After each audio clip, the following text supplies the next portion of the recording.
Afternoon and welcome everyone to the Asia Smart App workshop on UX UI More Than You Think. Before passing the stage up to our speakers, we would like to express my appreciation to your support. On behalf of WTIA, the organizer of Asia Smart App Awards 2020, we are thankful to be continuously sponsored by Create Hong Kong. Let me introduce our speakers today. We have Keith Lee, co-founder and CEO of InnoPage, and Kevin Kwok, Senior UI UX Manager of Green Tomato.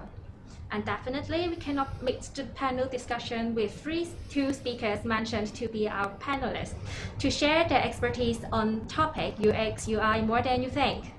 And the discussion will be moderated by Donald Chen, Vice Chairman of WTIA. So we're now passing the time to our first speaker, Keith of InnoPage. He will be sharing a brief introduction to UX and human-centered design. Keith. Thank you. Hello, my name is Keith Lee, and I'm the founder of InnoPage Limited. Today we are going to start off talking about a little bit of history of user experience and the concept of human-centered design.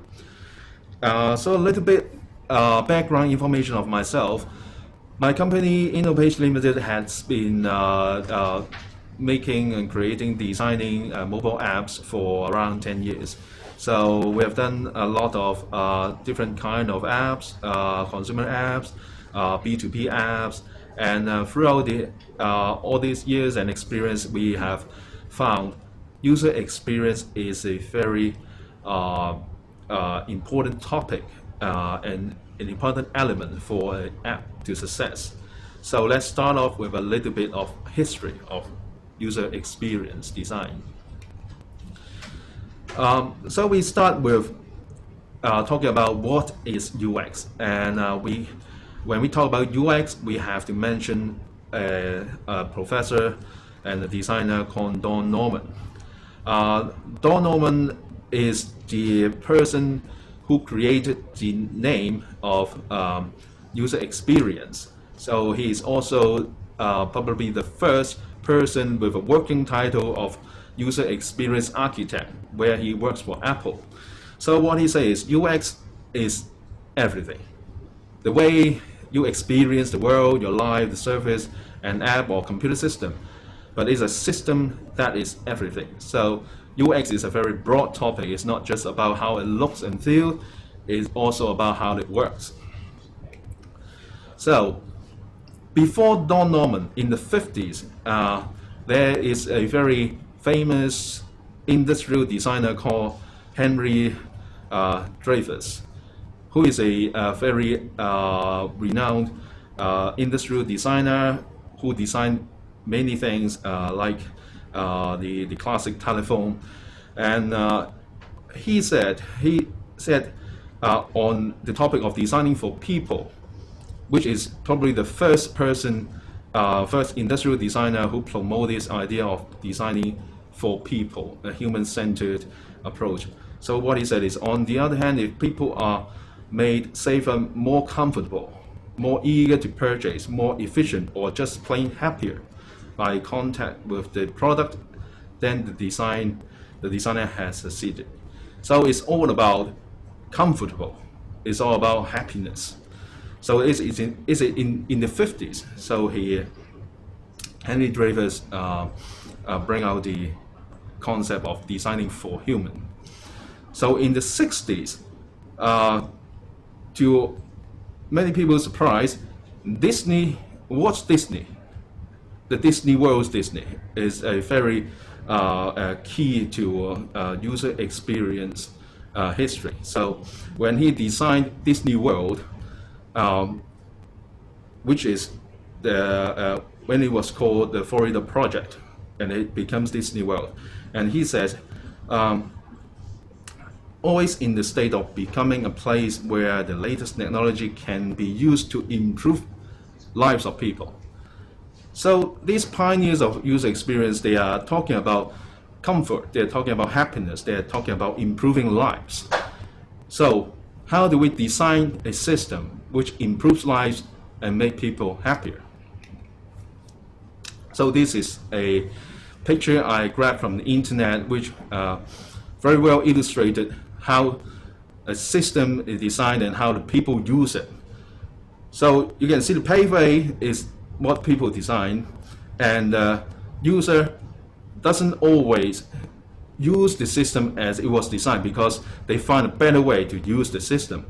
So the user experience probably sometimes not it's not the way how we design, it's how the way the people use it. So this picture illustrates the design doesn't always works for the people.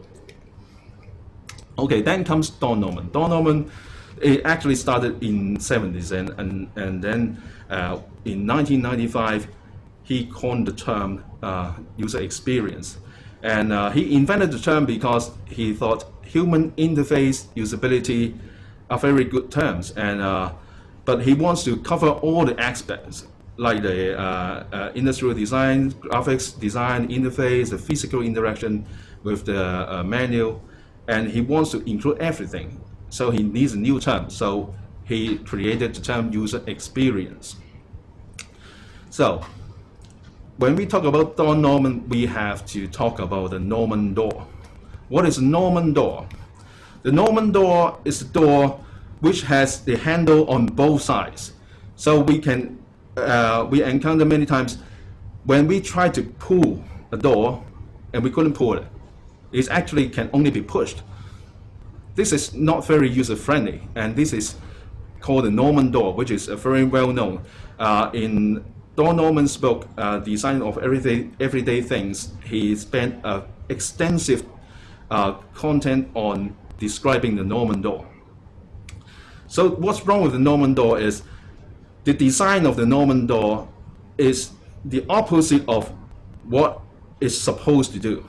So it's supposed to be pushed, but it gives you a handle to be pulled just to make the door symmetric. So it has handles on both sides, so make it easier for manufacturing.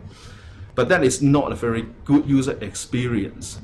So Don Norman thinks we need a way, we need a process to really understand human behavior and how we design things that is used by human. So what Don Norman says is always think about the people, which is the end user, and think about what they want to achieve, the goal of the users, and find and solve the fundamental root problem. So everything is interconnected, so we have to think as a system, not just a little part. We are not solving the symptoms, we are solving the root problem. So this is how Don Norman does his design. And then I can illustrate some different designs so you can decide which is better for the users. So we can see there's a classic traditional car, the inside of the car, and then the newer electric car. So we have a BMW and we have a Tesla. The user interface is very, very different. For BMW, you have around 60 buttons that you can press.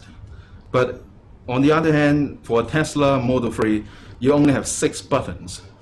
So you can decide which one is better for your user experience. But as time goes on, as user experience evolve, we can see other user interface goes along the way, which is less is more. So another example is the Apollo rocket and Space Shuttle and the Crew Dragon by SpaceX. You can see the panel of these spacecraft. In the 60s, in the 2000 and in the 2020, they are becoming more intuitive. So you know you can't go wrong when you press this button. If you have too many buttons, you probably don't know what you want to do. Okay. So another quote from a famous designer, industrialist, Steve Jobs. And he says design is not just what it looks and what it feels like, design is how it works. And it works for human. So Don Norman also promotes the concept of human-centered design. So we focus on the human, we focus on the users. And how we do it in a loop, just like many others industrial design, like the lean startup, which is inspired by the car manufacturing process. So to essentially describe the purpose, the process is inspiration, ideation, and implementation. So it's simple 3 steps, but we can also expand it into more details. Like if you use an illustration to draw out the steps of a user-centered design and then match it with design thinking process, then you can see the whole picture on how we actually do the design, but we don't have time to go into that, so I'm going to skip it and then just look into the design thinking process. So the design thinking process is, according to the Norman Group, which is of course founded by Don Norman, is a 6-step process. So it's emphasize, define, which means understanding the users, and then defining the problem. Ideate means generating ideas, and then make a prototype, and then test it, and then implement it, and it's a never-ending loop. So it's constantly improving, just like how we do agile computing. So, but it doesn't mean you can do all the things that the way a designer wants, because when we talk about mobile apps development, there are guidelines, there are hardware limitations that we have to follow.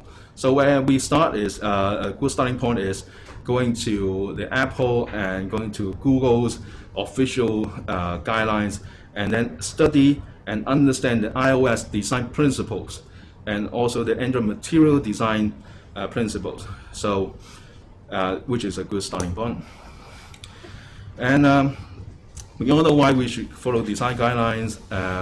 So I'm going to end it with a graphic that I love so much. So when we design a system, we don't think about ourselves, we think about the users. So this perfectly illustrates when the design is not fitting the purpose of the users. So anything we can do, but not this one. So thank you very much. I'll hand it to the host. Thank you, Keith. This is very inspirational. So I think we should always think of people, the end user, and identify the real goal of people.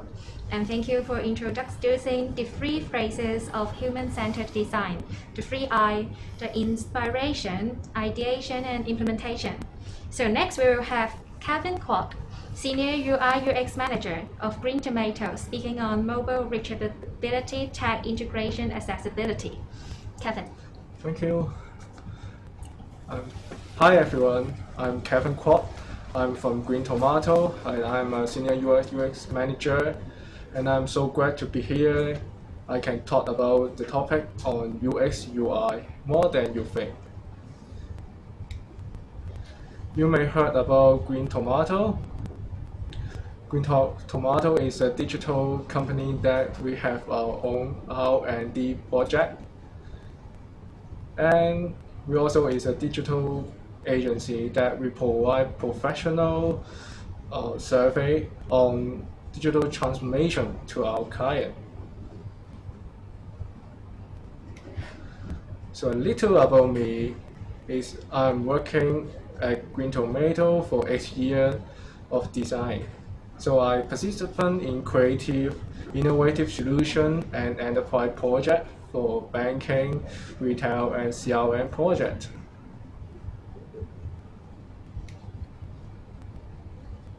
So UX UI, what do average people think of it?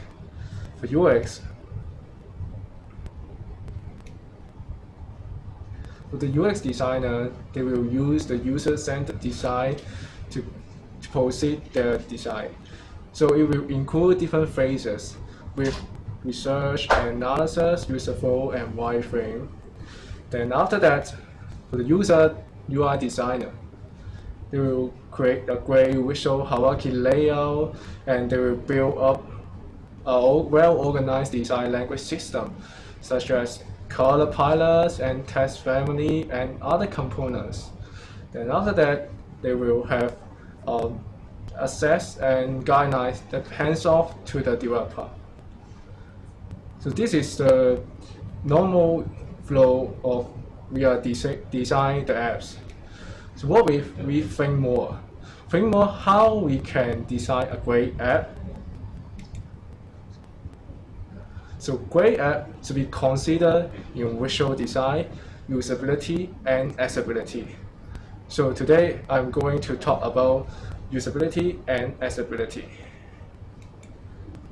This is the 3 topics I would like to mention today.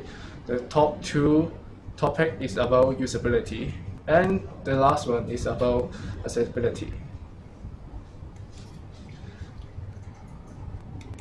So for the mobile usability, when we design an app, we have to think about how people host and interact with their mobile phone, because it will impact the way of people how design the apps.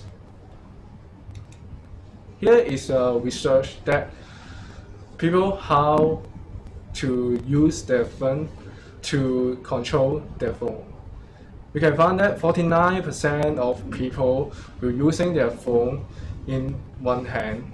So 36% of people will use one hand to hold it and another hand to tap with the screen. So only have 15% of people will use 2 hands to interact with their phone. And this is another research that how people function by one hand using in different device size. And what is function? Function is talking about the surface area of mobile device that's most reachable and accessible by your phone. So you can see that for the left one, it's a 3.5 inch screen size. It's really good fit for one hand control. And you can see that smartphone screen is become larger and larger. Nowadays, many phones are more than 5.5 inch. So you can see in the white picture. So the top area of the screen size is really hard for user to reach that area. So for the design, for the app design, we have to think about the design is decided by user phone. So the solution is natural interaction. For the screen side, we can separate to 2 different areas. The top area, we know that it's really hard for user to reach that area. So we can leave it for view only. So for the bottom part, we know that user is most easy and comfortable to access by their finger. So we can put all about more on navigation or action on the bottom side. So no matter what screen side you are, this also cater. So for the design consideration, we can have 2 things we have to think about it. For the first one is the navigation and control. We can put it on the bottom because it is really comfortable for user to access to key destination even with one hand. So here is an example on the left one. You can see that there is an example of Facebook. They put their bottom menu on the bottom. So you can see that on the function image, the bottom navigation is easy for user to reach that area. The center one is the user click the share button on Facebook. It will have a half bottom action sheet. You can see that the whole area of the interface that can cover your green zone. So that means it's easy for user to access. So the second thing we have to consider is gesture. For the mobile device, this is touch device. So we can use gesture to help us to easily access different key action on top through gesture. So here is an example on the purple one. You can see there is a tab bar on the top. So how can we use with one hand? You can simply use gesture. Just swipe left or swipe to access different content in different tabs. So another example is Instagram. You can see that in the left top corner and the right top corner is the main key function of Instagram. So how can we access that? Imagine we can simply choose swipe right, and then we can go to the camera roll, and then you can swipe back to go to the landing page. So same behavior, you can swipe left and then go to the send message page. So another thing I would like to say is gesture, drop gesture. So you can see that drop is very user-friendly for user to drag it to go into or out of screen. Here is the example that for flight detail, when you want to book a trip, so you would like to see the flight detail. When we click the see detail page, we will have a pop-up comes over. On the left top corner, it's really hard for user to access. So we can use our gesture, drag down and then go back to the previous page. So these two considerations that can be think more on the bottom menu. So the second topic I would like to share is technical integration. So have you ever been rejected by a developer for having a good ideas? I think most of the designers have this situation before. But why? I think that is a common problem here. We have to amplify. So we have to we have to understand our different situation, what we are thinking on both sides. For example, for designer, they will focus on the user needs and focus on the user. So we will with no limitation to think about how user interface or user experience that good for user. But on the other hand, we designer without any limitation that for the technical side, it's really hard to implement some fancy transition or animation. So we have to think about it, how we can solve this problem. So here is a two finding that we experience with our designer and developer in previous project. The first finding is we have to learn to speak the same language. So the problem is we don't understand each other difficulty. So we have to stand on the other side to think about it. So the designer can be gain the knowledge of technical side, such as what is the cache data and what is the API. So for the technical side, they can have more consideration and gain the knowledge from the designer, such as opacity and shadow, and then even the color different. So if we know each other knowledge, so we can reduce the knowledge gap between each other. So the second thing is, if we have a very great creative design idea, so we have to get developer to involve early.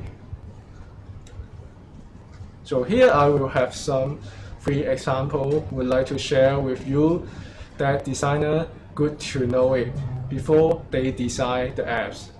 The first thing is about technical knowledge. And you can see that native function or third-party library. So this is quite important for people to know that, for example, iOS and Android, they already have some good transition or animation for you to use it and without any extra effort. If you think that native function is not good enough for you, you can try to find some solution or example or alternative in third-party library. So it can help you to communicate with them in an easy way. So here is an example that page transition. You can see on the thumbnail in the screen. When we click the thumbnail of the man, it will have a seamless transition to go to the detail page. So when the user drag down, and then they will go to the previous page. So if we know that, and then we can know how to design the great design with native function or third-party library. So the second thing I would like to share with you is designer can know about what is API design and support. So for example, I'm showing you some common design here, like infinity scrolling. Infinite scrolling is mean allow user to scroll through the massive content with no finishing line. This is a very good example that you can for user experience design. And on the other hand, this is a very good way to reduce the technical effort of loading costs. And the first thing I think you will ask is, what is API design? I think it's really hard to explain, but it's in simple way. API is a way that front end to get the content from the back end. So for this case, infinite scrolling, if we design this function, we can talk with our developer. So we can check with them, do we have that API exist? So if we have, so what they are designed for that API? For example, how many data they will know for each time. So if they don't have API support, then we can talk with developer to say what is the best experience for user to load the data. So the third example is about API support, sort and filter. Here is a very common example that you can find that on some booking website or some ordering website.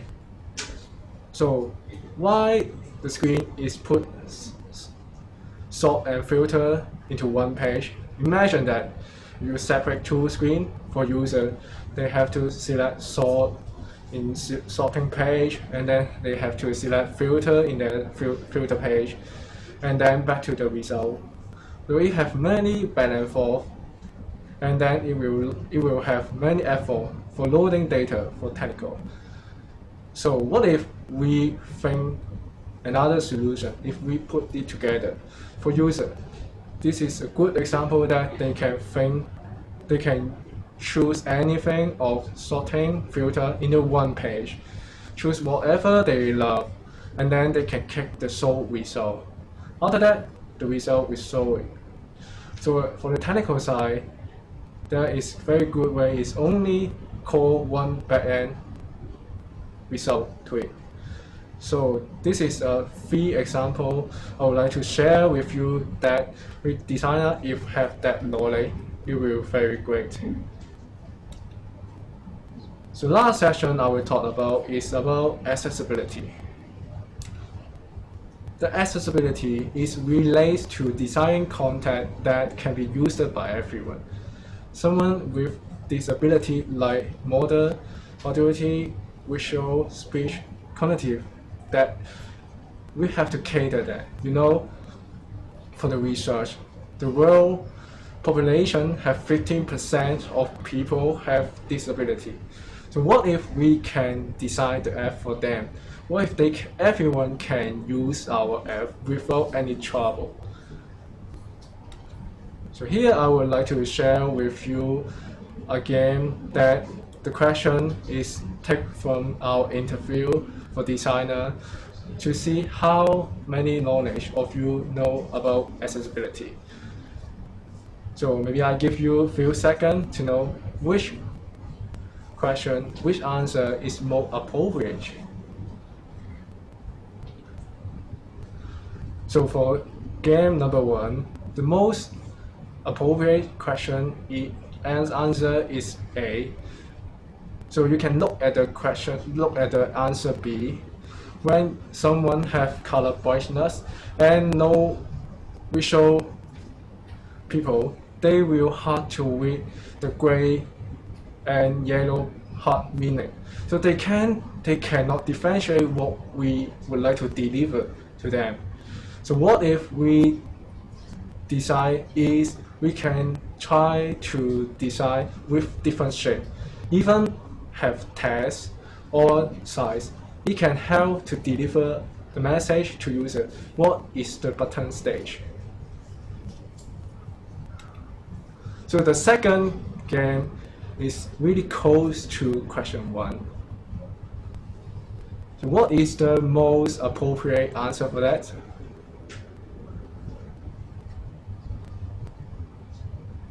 I think when I tell the answer first, for this practice is not saying what is the right, what is the wrong. It's saying what is the best practice or what situation is suitable for it. For this situation, it's similar to question A. The A is the answer. You can see that if we have color blindness, people, they can not see the ratio of the question on the answer B. So if we add some pattern on it, it will be very easy for them to know what the meaning of. So I think most of you think B is the correct answer. So how can we balance this? Maybe we can design for the B way, and then we have an option for them in the setting. We can allow user to enable or disable the color brightness function on it. So the third game is about some color contrast. So you can choose which one is more appropriate for that. So the answer is B. So why is B? You can look at the answer A. There is a poster on the screen background. You can see there are many contacts on top of it. You can see the top area for the tab bar. It's really hard to use and know what is the tab is. Like comment or watching movie, don't have enough contrast for that. For the question B, you can see that everything on the screen, they have a great contrast on it. So how we design the great color contrast on it, we can follow the WCAG 2A guideline that if we create a great color contrast, then we can minimally fulfill the background with the text color with 4.5 to 1 standard. So here is the end of my sharing. The great design is considered by visual design, usability, and accessibility together. Thank you, everyone. Thank you, Kevin. Very interesting. Now we understand the importance of speaking the same language. We should definitely get developers involved early, by other means on the same channel.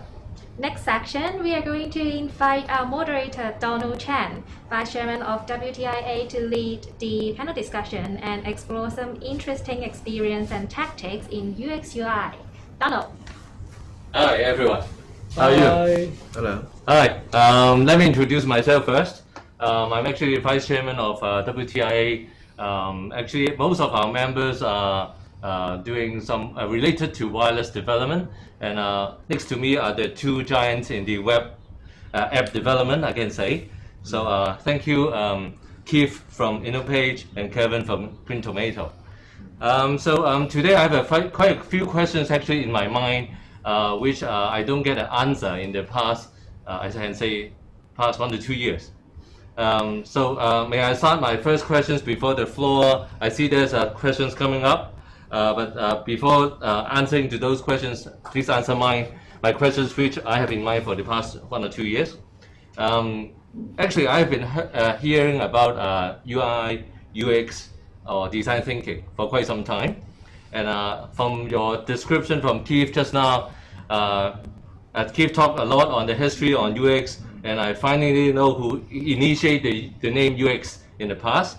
And actually, Keith talked a lot on the UI, the reachability, accessibility, and all these. Those are more on the user interface. So may I ask your help to let me know what is the difference between UX, UI, or design thinking? Because a lot of people mix it all up. Say UX equals to UI. Okay, design thinking is design. Okay, something like this, right? Keith, can you share your view? Right. My view is they're all interconnected. UI is more easy to understand because UI is the top layer.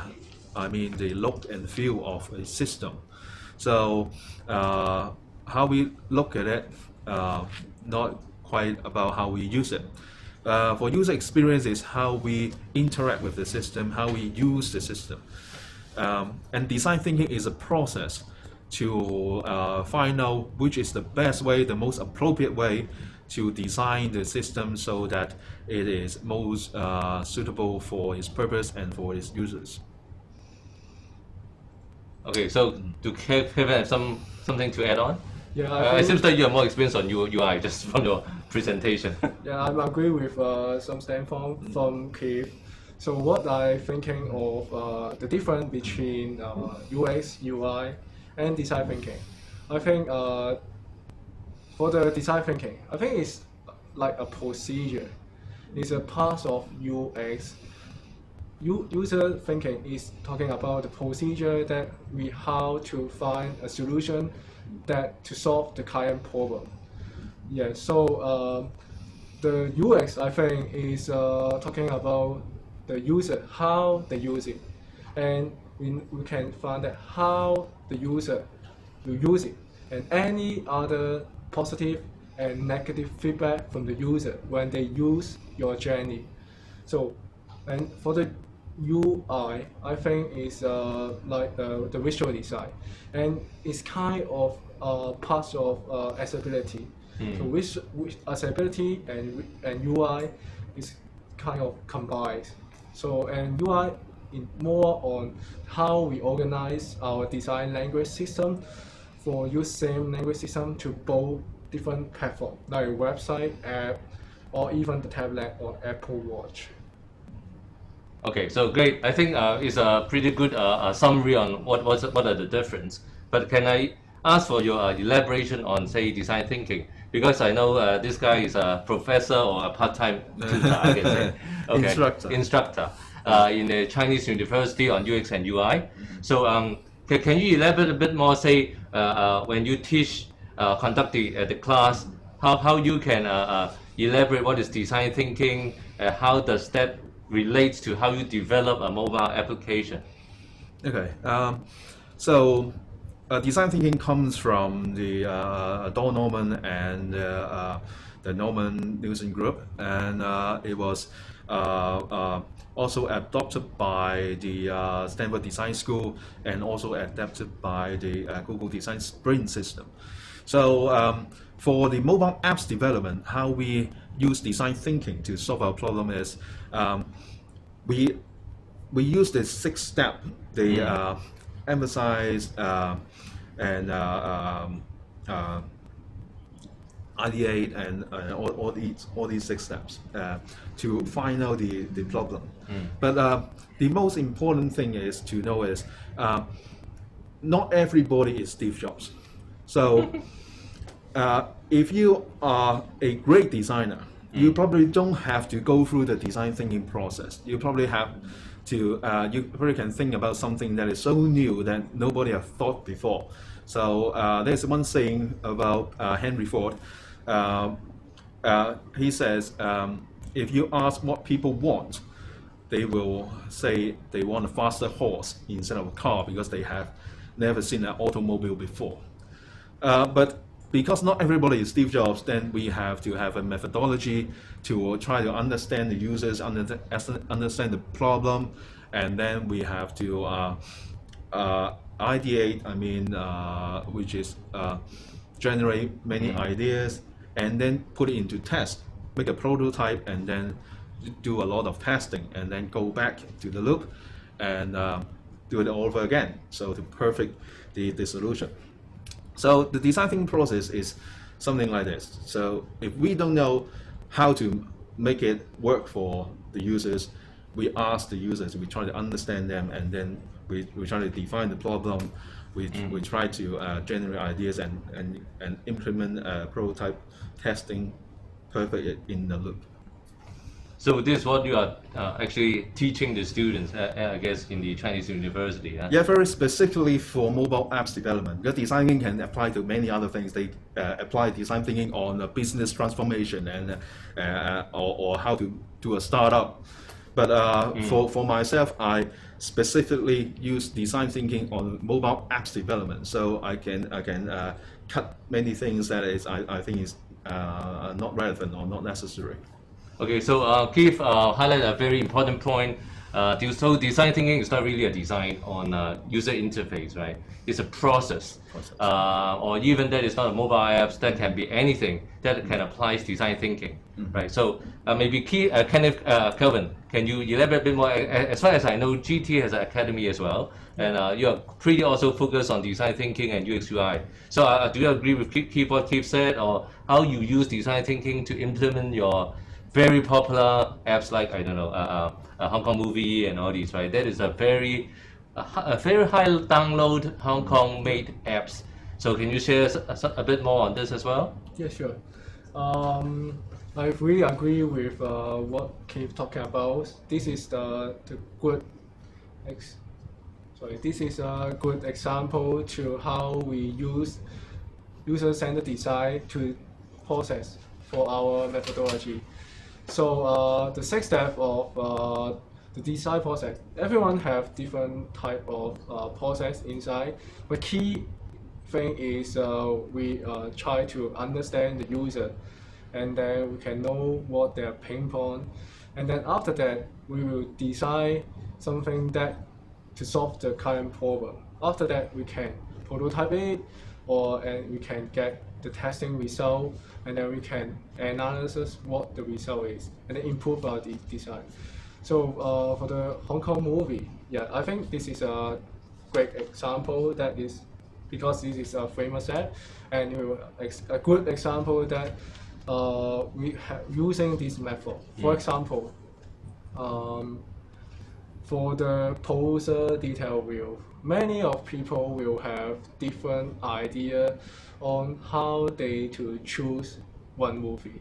Someone will just depends on what they want to watch, and someone they come to Hong Kong Movie, they want to browse what movie they want to watch. So what information we provide for that is good for them. For example, we have to do some testing on it, such as we have to do some A/B tests.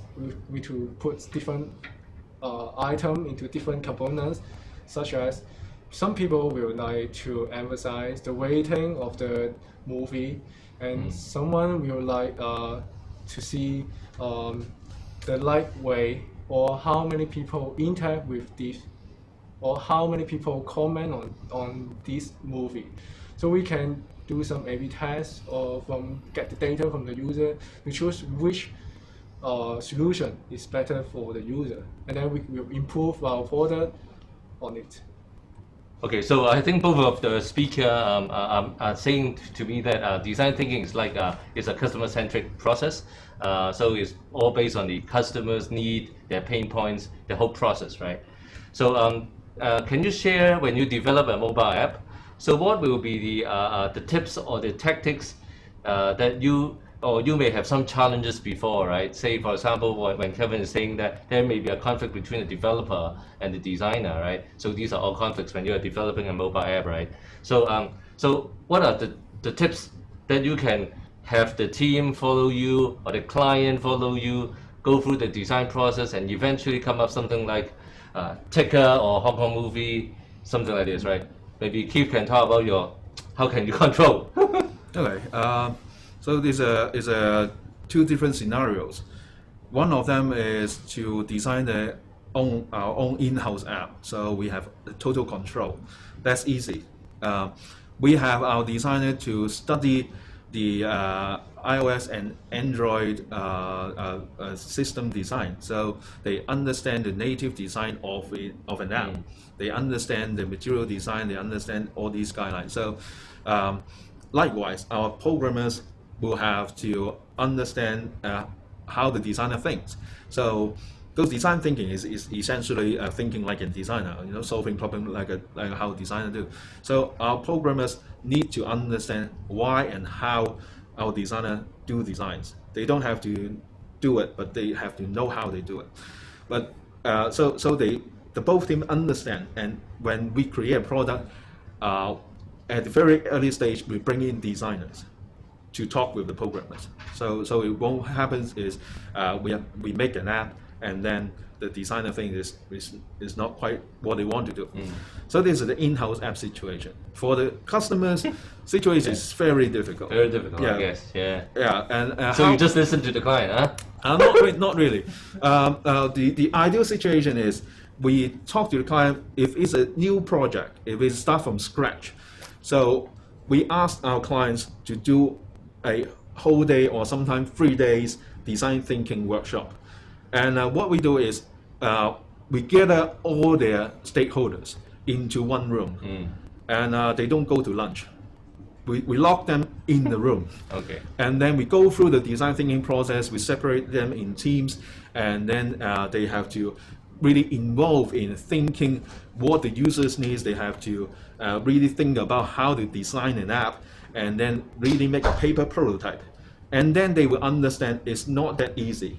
And sometimes when they want to design one thing, the other department will have a problem implementing that. So when we do a design thinking workshop for 1 to 3 days, the client starts to understand how to really design an app and how the challenges are, and make our development process much more smoothly. Okay, but when Keith talked about working and developing an apps with the client, maybe Kevin have some experience as well. Say for example, do you experience something different if the client is say a local person versus Westerner clients? Do you have some experience? Some people are more open up on design thinking. Maybe some are like, I want you to do this, Keith. Just do it. I won't listen, right? Do you have some experience like this, and how can you manage this? Okay. For our company, we have some local client and some international client. So so for the different type of the client, we would like to introduce them that what we are professional.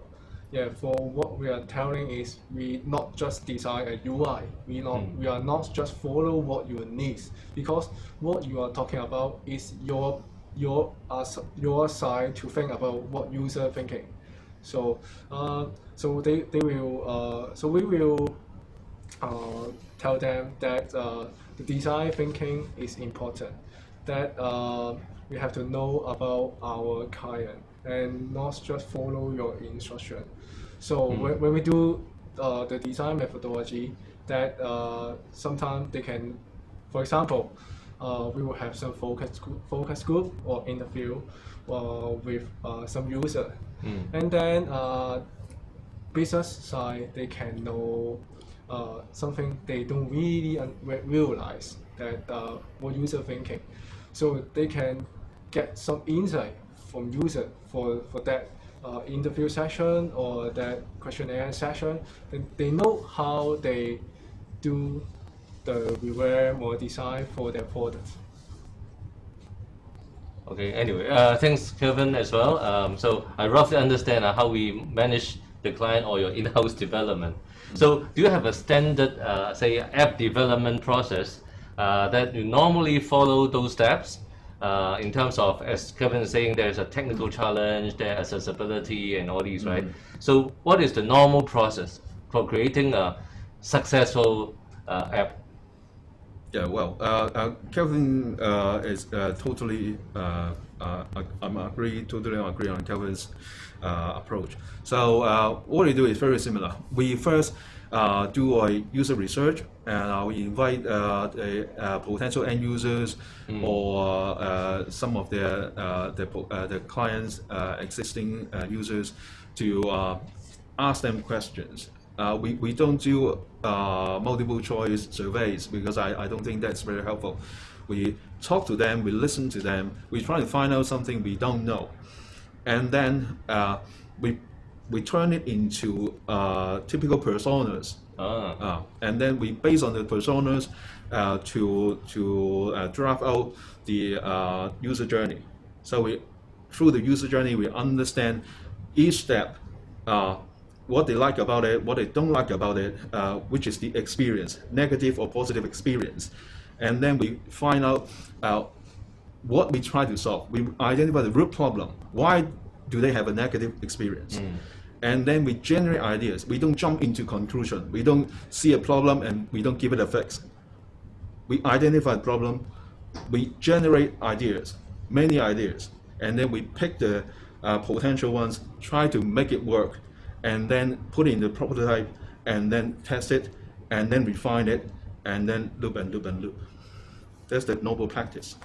So Kevin, anything add on or very similar? Yeah, I think it's really similar that what Keith say. Yeah. Yeah, to me as well, I feel the similar pain and the process looks very similar. But practically, may I roughly know that will all the clients are willing to go through this process? So I think the process is very good. It takes 3 or 4 days. But as Keith said, it may involve the senior management in the room, locked up the room for 2-3 days. Practically, is there any difficulties and not many people, companies are willing to spend that time? Yeah, most of them don't. Okay. But if they don't want to lock themselves up in 3 days, they can just outsource the work to us. We help them to do the user research, and then we come up with a report, and then we try to figure out for them. But that's not the ideal situation, because with the management, with the stakeholders' involvement, they will understand more about their users, and they can also understand more about the different departments. One of clients has 8 different user groups, and 8 user groups each have their own agenda. They have their own problem to solve. If they don't come together and talk to each other, they may not understand why they have something they want to implement that cannot be implemented. Yeah, I feel the same, but do you roughly have a number, according to all the apps you have done? So roughly say 10% are willing to go through this process, or less than that, or much higher than that? Maybe I can talk about it. We're working for different type of the user, and most of them they want to find us to design the apps or design website if they have something new requirement, or they want to revamp their design. So they already know their pain point and the reason why they want to revamp their design. So they most likely most of them are willing to spend such a few days to know more about it. You feel the same, right? It's like, seems like the percentage is not that high, I guess, unless it is a revamping requirement. Yeah, it's a revamp project. They have already got a lot of feedback from the users, so they probably know what needs to be fixed. I think most of our clients, I can say, for app development, it's like the boss just has an idea. I want to do this, right? Yeah. But then no further details, right? I think most cases. So I think design thinking and UX UI will be a good tools to go over all these, so that it could be solidified to be a requirement before you can start. Right.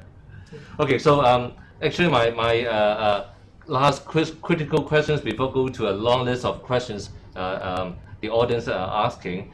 Can both of you name the best apps in your mind? May not be from GT or InnoPage, that you may recommend that it has been go through a design thinking process. It has the very good UX experience addressing the user need. So maybe this time Kevin can start first. Any apps, the best will make in Hong Kong. If you have something apps that you can think of. Yeah, I would like to say Uber. Maybe everyone will use Uber before. So why I will choose Uber is they have a good decision thinking on where we when they have a very great journey, like when the user, how they find a Uber driver, and they have well considered for the people who are on the way. And after that, they will have a great session that they will gather some client feedback from Uber. On top of it, they will have some, if you we appreciate the driver, and you can give some tips. So they have a very good journey for people how when they find the driver, after that they finish the trips, so they have a very good UX thinking on that. And you can find that for Uber. They will revamp their website maybe past of years on the homepage, and you can find that it's very easy for you to find a driver, and then it's really easy for the way to find the driver when you're waiting. So I think this is quite important, and I think so that this is a example that Uber is a favorite app. Of course, right? Uber is such a worldwide, well-known app. So Keith, what's your view? My favorite is Instagram. Instagram. Because Instagram, throughout all these years, it is still keeping a very minimalistic approach. So it is not like when people ask for a function, they add it into it and make it into a very huge monster, like Facebook. Facebook is hundreds of functions, but Instagram is still very intuitive, very usable, very manageable. And for designing a good product, sometimes it means you have to say a lot of no to your users. Because if you say yes to every request, then you have something very complex. So to manage a very complex world and a very complex problem in a very simple way is a very is a great achievement. And on Netflix, there's a series called Abstract, and there's a whole episode talking about the design of Instagram. So I recommend everybody watch it. Okay, actually, thanks both of you. Actually, I see there's a lot of questions coming up. Why not we answer some of them? In particular, I see a questions addressing to Keith. The questions is asking the history of UX. So the question is asking, I'm very interested about the history of user-friendly. Could you please tell us more about it? Any story behind why Don Norman study the user experience at the beginning? Okay, so Don Norman, he's a very complex person. He's a cognitive scientist and also computer scientist, and he wrote a book which is very famous called Design of Everyday Things. So when he looked at everyday things we use, like the door I mentioned, where you have a handle but you cannot pull it, you can only push it to open it, and something simple like paper clips or mouse or the mouse, right? He find out some poor design don't have enough thoughts on make it user friendly. Like everything should have a feedback. So you have a paper clip, you clip it, there's a click. You click on a mouse button, there's a click. And some user interface design, like Windows, you click the mouse on the icon and nothing happens. And after 5 seconds, there's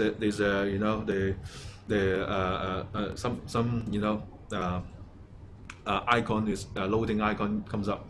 That's not very good design, and he is very sensitive to these kind of things. So he wrote a whole book about it with extensive link into talking about the Norman door.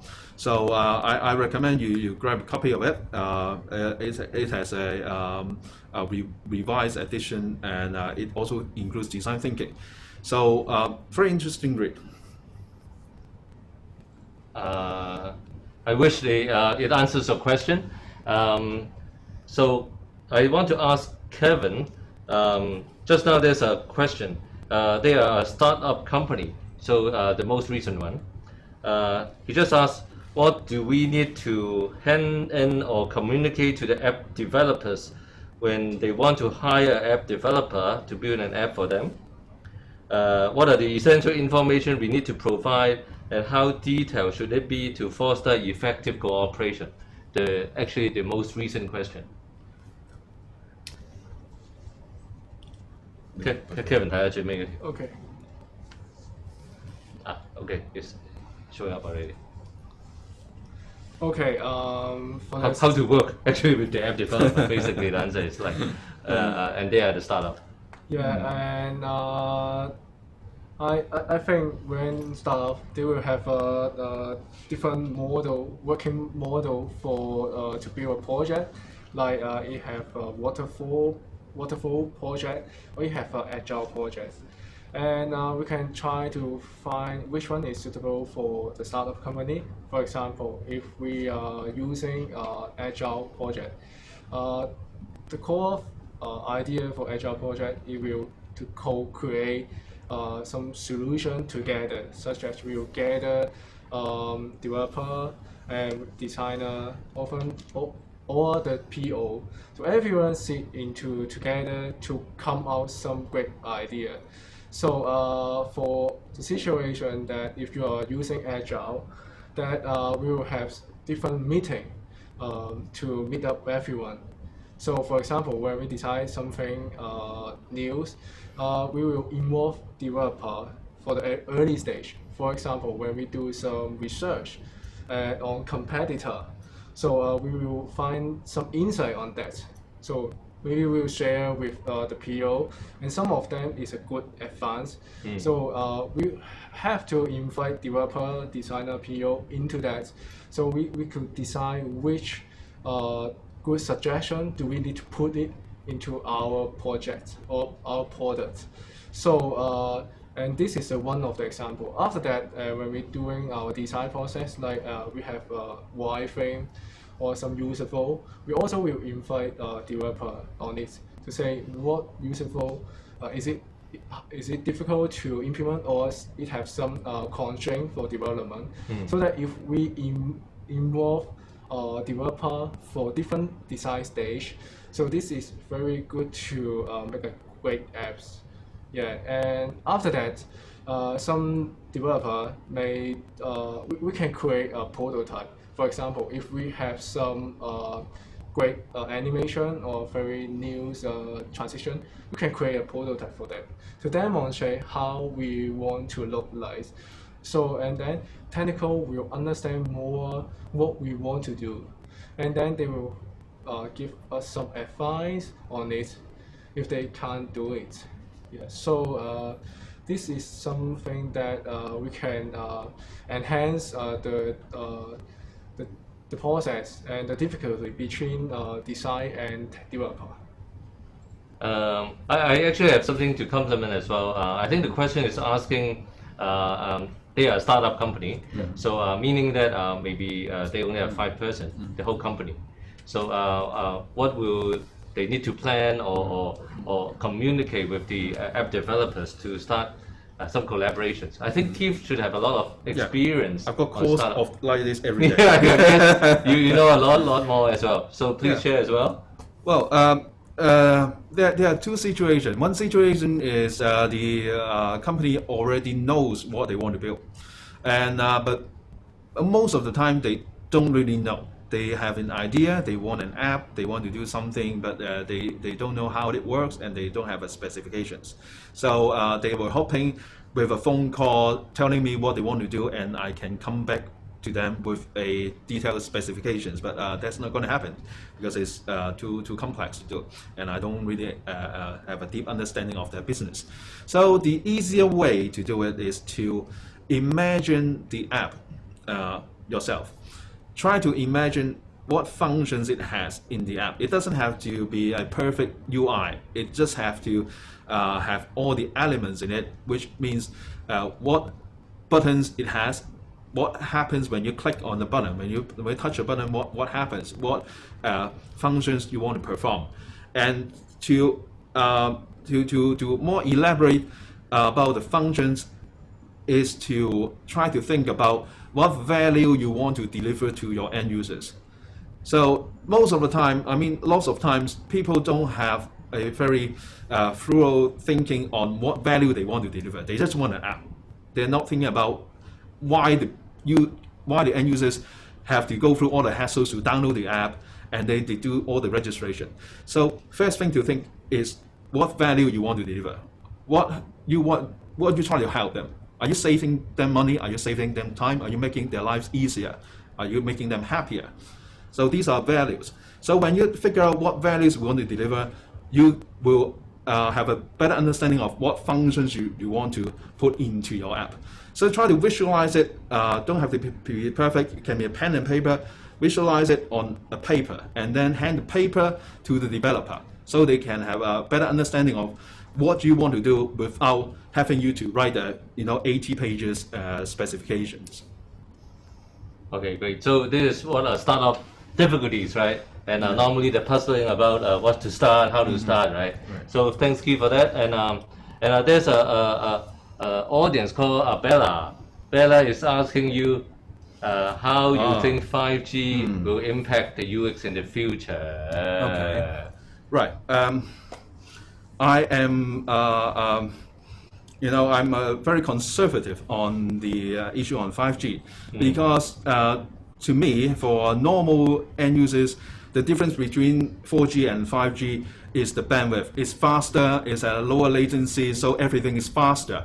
So it's just like a bigger highway, so more cars can go through. So for mobile phones, for apps on the mobile phone, which near 70-80% the preferred device is a mobile phone. Less and less people goes on the internet with a big desktop. So on the mobile phone, when we do apps development, we always minimize the traffic. We optimize the traffic. We have 4G, 5G, we don't want to use heavy traffic apart from video streaming. So we want to stream a 4K video, 8K video, we use that traffic. But for UX, for the UI, for UX, we always minimize. So when we deliver a photo, we will optimize it for a small mobile screen. So we compress it. So your question, the short answer to your question is not much, but everything will be faster. So everything will be less waiting time, which is a good thing for the whole mobile industry. I think so. Keith is saying that 5G to speed the latency, all these, but still keep the UX with minimal transmission. So can you answer also these questions as well? I think it's related. Before I go to Kevin, so he said about the VR devices, how UX UI can work better on the. Will there be a speed issues on the AR VR things when you are designing? Okay. Well, that's an embarrassing question for me because I'm a big non-believer on VR, because I think VR serves a very specific purpose on very specific situation. For general usage, we have VR around I think late 1980s. The first time I encountered VR was in a game center in London, and it was 1990. And we already have headset, we have magnetic ring, so you can detect your position and your direction, and that was fun. But it was fun for one time. For all these years, many attempts. Facebook have bought Oculus. We have HTC, we have Sony, each trying to promote VR. But VR in general usage like gaming never really took up. So if you really want to go into the UI UX or VR device, I think you have to think about what specific purpose you are serving. So if you are doing remote surgery, then I think you will have to really talk to the doctors, the surgeons, and understand how the how they use it, and I mean, most of the time it will involve other systems like robotic arms and things like that. So I can't really answer directly on this question, but I think VR will serve a very specific purpose. Yeah, I agree as well. VR, AR is something specific. Let's say your medical and all these, right? But my personal feeling is like when if VR, 5G is coming up, all these can be speed up and more interactions with the AR, VR. That may changes our life a little bit. But let's see how it goes. My questions go back to Calvin. They ask more on the design question. Questions. Actually, we have two questions. What will be the best tips for facilitating a workshop and aligning design decisions? Sometimes it's quite difficult. It's like if you get the stakeholders, right? Too many stakeholders meaning too many opinions. At the end, you don't know how to manage. At the end, what is the decision, right? So number two, the second question is like if they have a corporate guidelines or you have some your design in mind, how can you compromise what you have in mind and their corporate guidelines? So how to resolve all these? So that is the two consecutive questions around 357. Okay, I think for the how we facilitate a workshop, I think Gibb is talked about very detailed on it for how they facilitate a workshop for it. So and how we align the design decision. I think in some project you have different opinions from different people. So we have to find out who is the product owner. For example, it's Agile project. So he can decide what he want to do. For example, he will provide consider the balance between technical facilitation and design and business needs and what the user pain point. So it's better to find out a PO to decide which is the thing they want to do for it. Otherwise, it's hard to find a good way to compromise. So we need to grab the product owner. Yeah. Eventually, come up and say. So what is the decision? So I face the same problem actually. Every client is the same. The worst is that we need to involve in the decision and no one make a decision. That drags another 1 month, right, with no decision, right? That is difficult. Okay, similar questions on design. In general, another Keith online saying that normally, what is the percentage of total mandate you will spend for a general mobile app development on UX and UI? In terms of time we spend on the average 6-month project from kickstart to launch, on average we spend around 2 months on design. And there's a very optimistic estimation. Sometimes we spend 3 months on confirming the design because the design keeps changing. And when the product owner or the decision maker see the first draft of the design, they get excited and they try to make it perfect. And it will never be perfect because it can always be better. So due to the time constraint and budget constraint, we will have to inform the client that we have to start development. So on average 2 months, but sometimes 3 months. So it's half of the time. Kevin, do you experiencing something similar?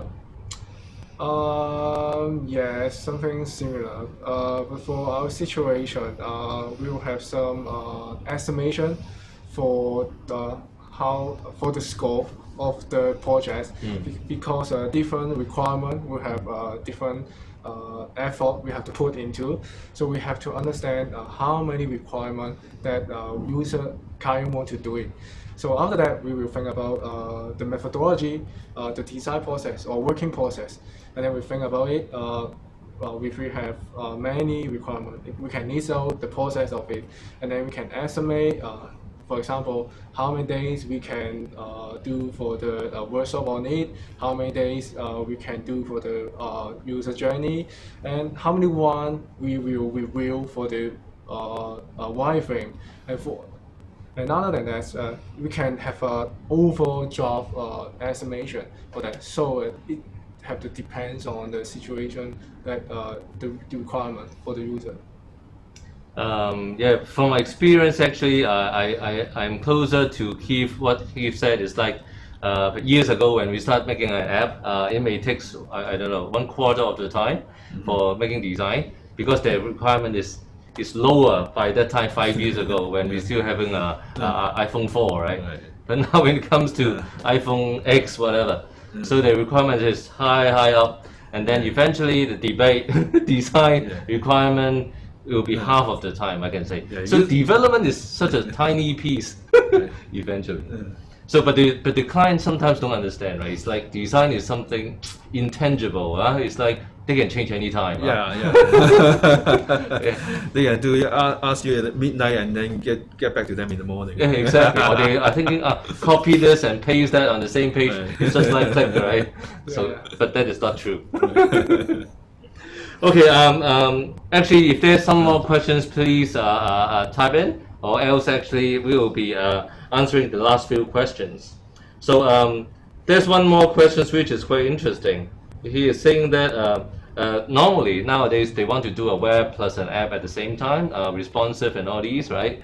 So what is the consideration that how can link these two up in terms of the design perspective? Because it's different. It's a different channel, right? And the browser are so different. The handset is so different. So how to go through the design process? Maybe Keith can share and Kevin as well. Okay. So when we do an app, we always make a web version, make a mobile web version. But how much we do is depends on the need of the app. The reason of why we always have to have a web version is for Google to index the content, because at the moment there's still no efficient way for Google to index a mobile app, so they can only index a website. So for example is a few years back, Instagram has a web version that does very few things. They can read the content, but they cannot do interactions. So the content of the Instagram photos can be indexed. So when you search on Google, it comes with, back with the Instagram website, and when you click on it, it goes to a deep link and then launch the app.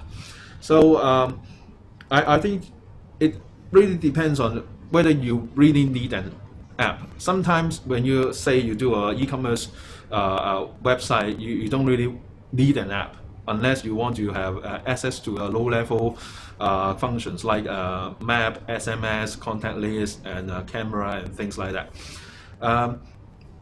So if we do an app and we know the users mostly use the mobile app because they have low-level function, they have the assets, we will do a cut-down version of the web version just for Google to index the content, and also for sharing. When you share something on WhatsApp, when you share something on Facebook, you share a link. The link is a web link, so you have a web version.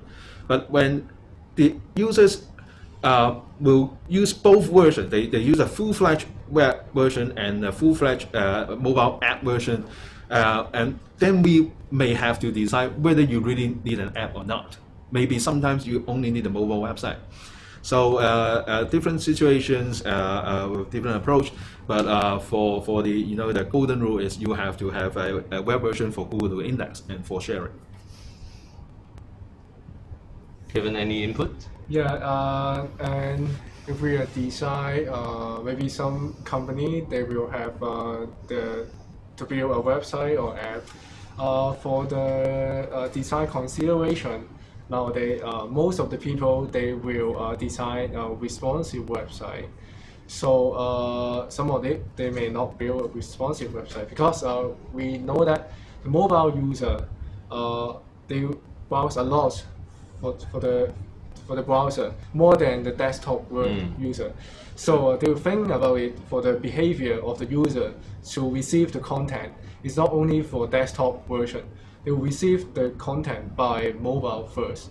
So for some research, Google have suggest people to use mobile-first design for the responsive layout, so that you can imagine that if we do a different couple of size of website, so if we think for the small screen, you can consider what the important information we have to put it on it when we design a mobile screen, so that when we are changing it to the tablet or changing it to the website, you can think about it when it a small screen, and then your information maybe is on tablet or on website, you will just show more information based on the mobile design.